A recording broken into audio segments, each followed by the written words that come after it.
All, welcome to my YouTube channel. आज का जो टॉपिक है वो बहुत इंपॉर्टेंट होने वाला है क्योंकि इस टॉपिक में मैं डिस्कस करूंगी कुछ ऐसे सेक्शंस जो अगर आप ट्रेनिंग कर रहे हो तो भी आपको पता होने चाहिए और अगर आप जॉब कर रहे हो तो भी आपको पता होना चाहिए एज अ कंपनी सेक्रेटरी।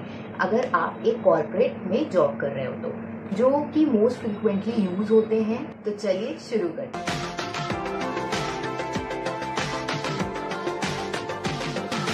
पहले इंपॉर्टेंट सेक्शंस होते हैं directors and board of directors के।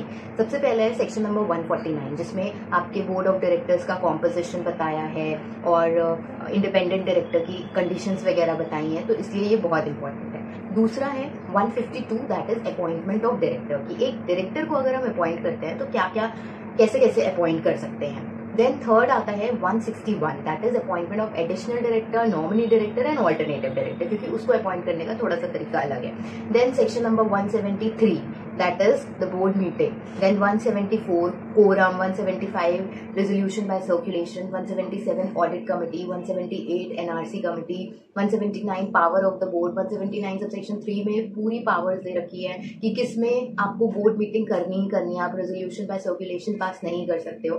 फिर 180 आता है restriction on the power of the board. Then next is 184 disclosure of interest by directors, 185 loan to director, 186 loan and investment by the company, 188 related party transaction। अगर आपकी company listed company है या फिर आप लिस्टेड कंपनी में interview देने जा रहे हो तो आप इससे रिलेवेंट जो LODR के प्रोविजंस है वो भी पढ़कर जाओगे। Then next 134 financial statement, board's report, section number 92 annual return. Then AGM वाले सेक्शंस एंड उसकी नोटिस के सेक्शन, जैसे सेक्शन नंबर 101 नोटिस, 102 हमारा आ जाता है explanatory statement, 103 quorum, 104 chairman, 105 proxy, 108 E voting का सेक्शन, 118 मिनट्स का सेक्शन प्लस सेक्रेटेरियल स्टैंडर्ड्स भी पता होने चाहिए। फिर आपका शेयर कैपिटल वाले जो चैप्टर है उसमें आपका 61 62 बहुत इंपॉर्टेंट है। देन सेक्शन नंबर 29 बहुत इंपॉर्टेंट है इस टाइम पे क्योंकि एक नया अमेंडमेंट आया है और एक नया रूल इंसर्ट हुआ है, रूल नंबर 9B